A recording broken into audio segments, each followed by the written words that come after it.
Hello, welcome back to Appreciating Theatre. Today we are going to start a new module which is dealing with drama adaptations. That we have two movies. One is an English movie, kind of adaptation from Macbeth, Shakespeare's Macbeth, which we'll see later.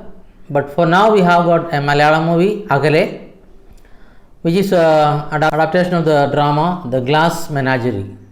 So first we will see about the director, Shyama Prasad, his biography.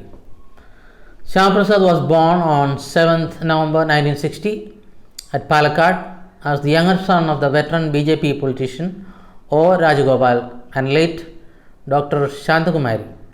I think you are very well aware about this great politician, BJP leader O. Rajagopal.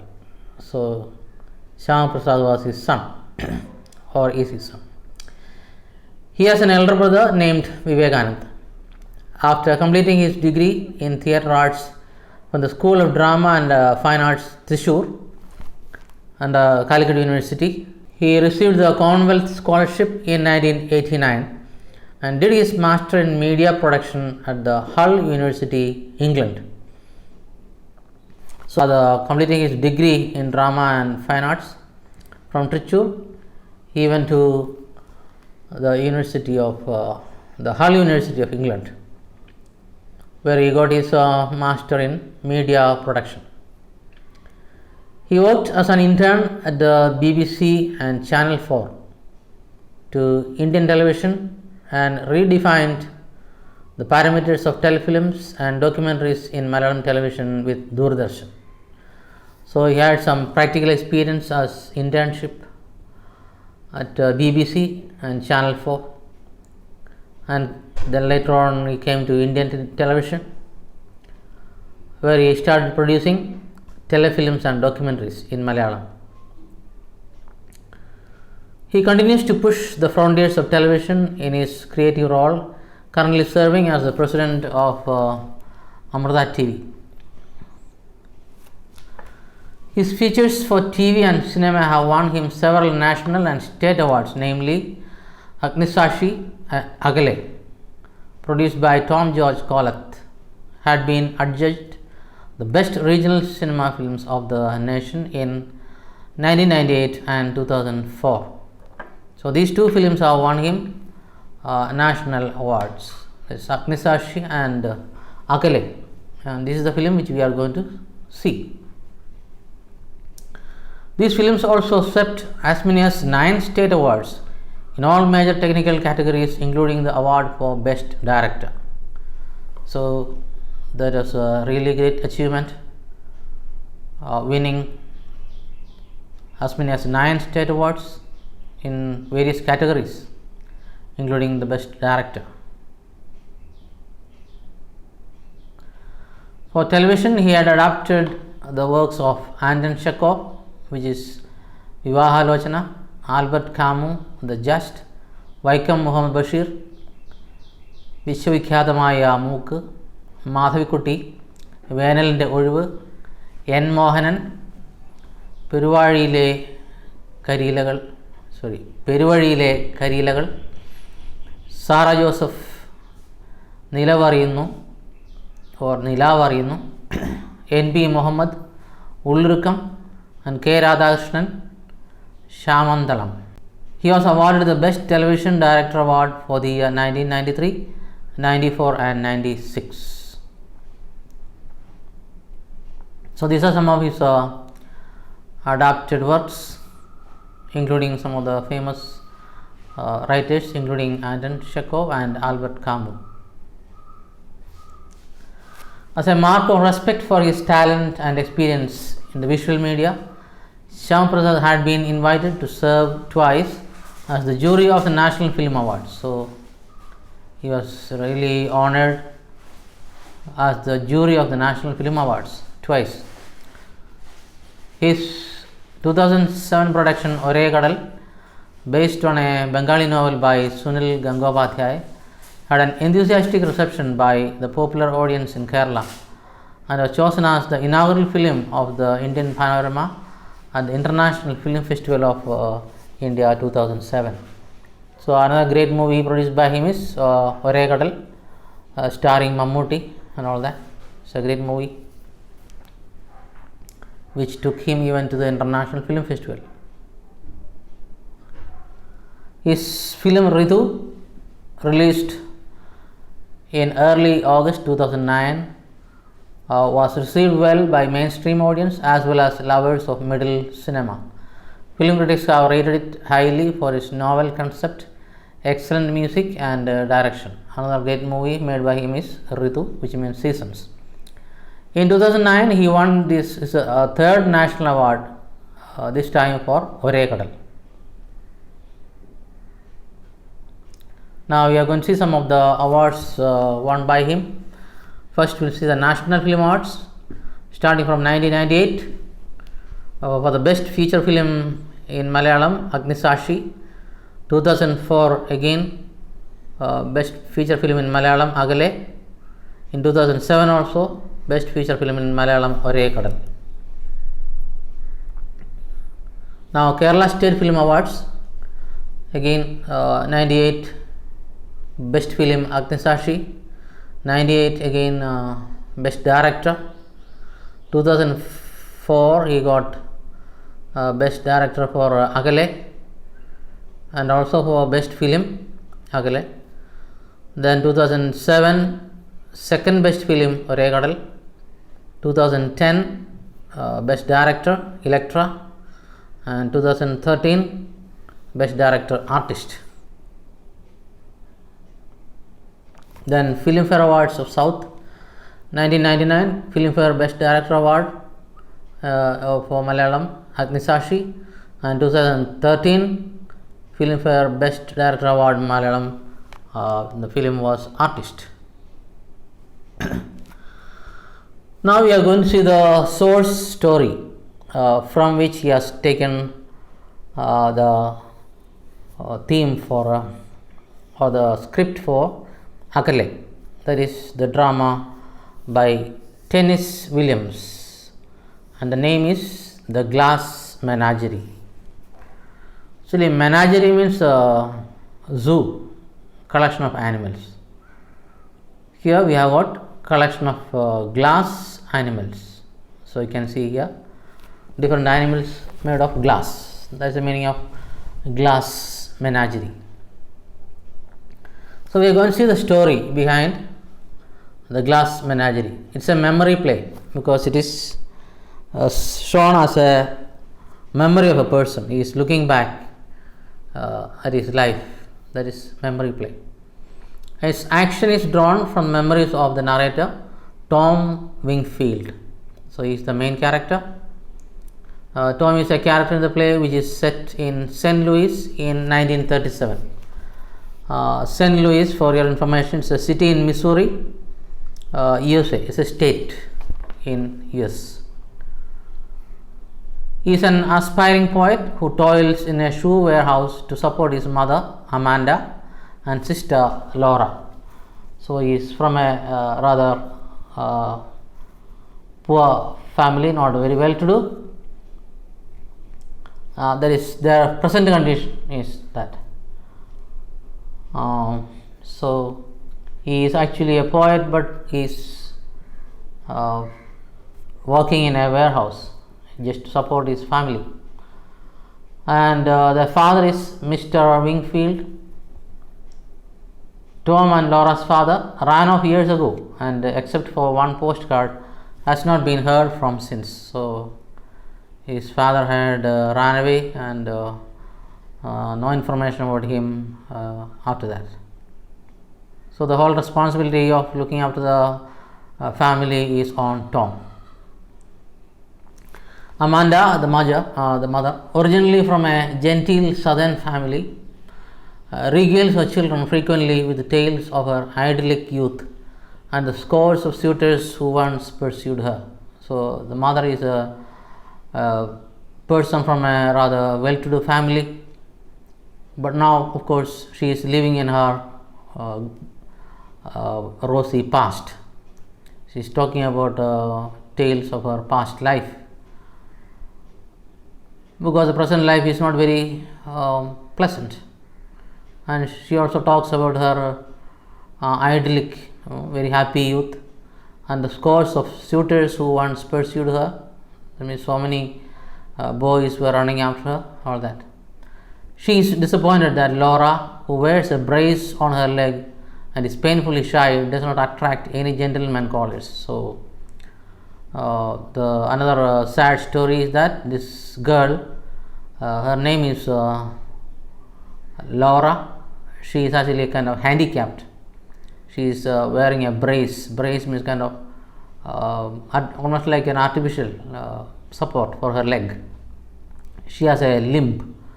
She is not able to walk properly, and besides, she is also extremely shy. She doesn't like to socialize with other people, especially the boys. She enrolls Laura in a business college, hoping that she will make her own and the family's fortune through a business career. So, hoping that she will do better, she is getting her admitted in a college to study for business. But unfortunately, weeks later, however, Amanda discovers that Laura's crippling shyness has led her to drop out of the class secretly and spend her days wandering the city alone. So, because of her maybe her inferiority complex, she doesn't like to face people. She is completely withdrawn. So, she is dropping out of the college and she is wandering through the streets. Amanda then decides that Laura's last hope must lie in marriage and begins selling magazine subscriptions to earn the extra money she believes will help to attract suitors for Laura. So, the mother is working very hard, selling magazines and all that, and hope that one day she will be getting a suitable boy for marriage. Meanwhile, Tom, who loathes his warehouse job, finds escape in liquor, movies, and literature, much to his mother's chagrin. So, this young man, Tom, he hates his work in a warehouse and he wants to escape from that. So he starts drinking and going to the movies and all that. And he is also a kind of poet, he writes, but the mother is not very happy with that. She is very unhappy. Here, chagrin means annoyance or sangadam. During one of the frequent arguments between mother and son, Tom accidentally breaks several of the glass animal figurines that are Laura's most prized possessions. So, during one of the fights between the mother and son Tom breaks some of the glass figurines, the animals of Laura's collection.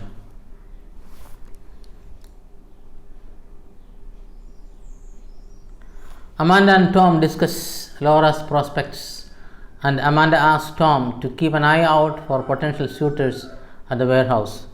So the mother is asking the son Tom to look for some good boys for Laura. Tom selects Jim O'Connor, a casual friend, and invites him to dinner. So he is finding a boy. Actually, Tom doesn't know much about him. That we'll see later. So he is inviting him for dinner. Amanda accuses Tom about Jim and is delighted to learn that he is a driven young man with his mind set on career advancement. So from Tom, the mother learns that this boy, Jim O'Connor, is very ambitious. He is very careful about choosing his career and he wants to improve his career and all that. So the mother is very happy to find an ambitious man as a prospect for her daughter. So she prepares an elaborate dinner and insists that Laura wear a new dress. So she wants Laura to be very attractive, looking very attractive, wearing the best dress and all that. At the last minute, Laura learns the name of her visitor.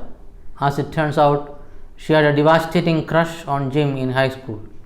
So this boy, Jim O'Connor, is actually her classmate, Laura's classmate, and she had a crush on him, but she never reveals that. When Jim arrives, Laura answers the door on Amanda's orders and then quickly disappears, leaving Tom and Jim alone. So when mother is asking her to open the door, she opens, but she doesn't stay there because of her shyness. She is not able to face people, so she immediately withdraws herself into a room.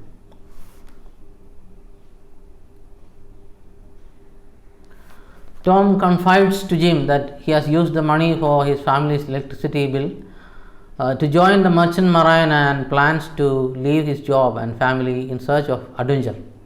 So meanwhile, Tom is revealing a secret to Jim, that he has spent the money kept for electricity bill to join the merchant navy and all that. And he is not, of course, happy with his job, so he wants to have more adventure. Laura refuses to eat dinner with the others, feigning illness, so she doesn't like to sit in their company and have the dinner. She is saying she is not well and all that. Feigning means pretending. Amanda, wearing an ostentatious dress from her glamorous youth, talks vivaciously with Jim throughout the meal. So the mother is very curious to somehow attract this boy. Of course, not for her daughter, but she is also wearing a very attractive and beautiful dress of her youth and talking very enthusiastically with Jim throughout the meal, just to impress him. As dinner is ending, the lights go out as a consequence of the unpaid electric bill. So since Tom had not paid the electricity bill, you find the electricity has just gone. They have cut the electricity connection. The characters light candles, and Amanda encourages Jim to entertain Laura in the living room while she and Tom clean up. So now the mother is arranging a kind of personal meeting between Laura and Jim. Laura is at first paralyzed by Jim's presence. Paralyzed means almost like shocked, but his warm and open behavior soon draws her out of her shell. So Jim is trying to draw her out of her shyness and all that. She confesses that she knew and liked him in high school, but was too shy to approach him. So she is revealing her hidden love towards him and all that she had in the high school. They continue talking, and Laura reminds him of the nickname he had given her, Blue Roses, an accidental corruption of fluorosis, an illness Laura had in high school. So she had been suffering from this sickness, fluorosis. Actually, it's a kind of brain fever. So because of that name, she was called as Blue Roses, a corruption. Here, corruption means a kind of mispronunciation. Instead of blue roses, they used to call her Blue Roses. So that name itself is somehow kind of misfitting. You don't find any blue roses usually. A kind of misfit. He reproaches her for her shyness and low esteem, but praises her uniqueness. So he is telling her that you are a unique person, though of course she is suffering from shyness and all that, and she doesn't have a kind of good self-esteem, self-image. Laura then ventures to show him her favorite glass animal, a unicorn. So she had a glass figurine. A unicorn is a kind of horse with a horn, single horn in the center. That's the meaning of unicorn. Jim dances with her, but in the process he accidentally knocks over the unicorn, breaking off its horn. So this is very symbolic. You find him accidentally breaking the horn of the unicorn and then making it kind of looking like an ordinary horse. Laura is forgiving, noting that now the unicorn is a normal horse, so she doesn't get angry with him. Jim then kisses her, but he quickly draws back and apologizes, explaining that he was carried away by the moment and that he actually has a serious girlfriend. So after dancing and all that, he was overcome by passion and he kisses her. Suddenly he realizes that he is already engaged to a girl and he has a girlfriend. Resigned, Laura offers him the broken unicorn as a souvenir. Here resigned means she is accepting her fate, and then so she is giving this broken unicorn to him as a souvenir. Amanda enters the living room full of good cheer. Jim hastily explains that he must leave because of an appointment with his fiancée, a girl who is going to marry. So he leaves them in a hurry. Amanda sees him off warmly, but after he is gone, turns on Tom, who had not known that Jim was engaged. So now the mother is very angry, very upset because Tom didn't know the truth about Jim, that he had already had a girlfriend and all that. So Amanda accuses Tom of being an inattentive, selfish dreamer and then throws herself into comforting Laura. So she is accusing her, blaming him, her son Tom, telling that you are very careless, you don't bother about other people, you are very selfish and all that. And then she turns her attention to her daughter Laura and starts comforting her, consoling her. And then after some time we find there's a gap here. From the fire escape outside of their apartment, Tom watches the two women and explains that not long after Jim's visit, he gets fired from his job. So now he is revealing that he had lost his job. So he is leaving them and escaping from there. Years later, though he travels far, he finds that he is unable to leave behind guilty memories of Laura. So time has elapsed, and even now, though he had been traveling far and wide, he is not able to escape from his past, especially the memories about his sister Laura. So that is the story in a nutshell about the glass menagerie. So here you can see Laura sitting among her glass figurines. So this is her escapism, kind of fantasy world she is making from her miserable life. So this is actually the story of Glass Menagerie, which was adapted by Shyama Prasad as Agale. So we will see more about this movie in the next class. Till then is goodbye. Thank you.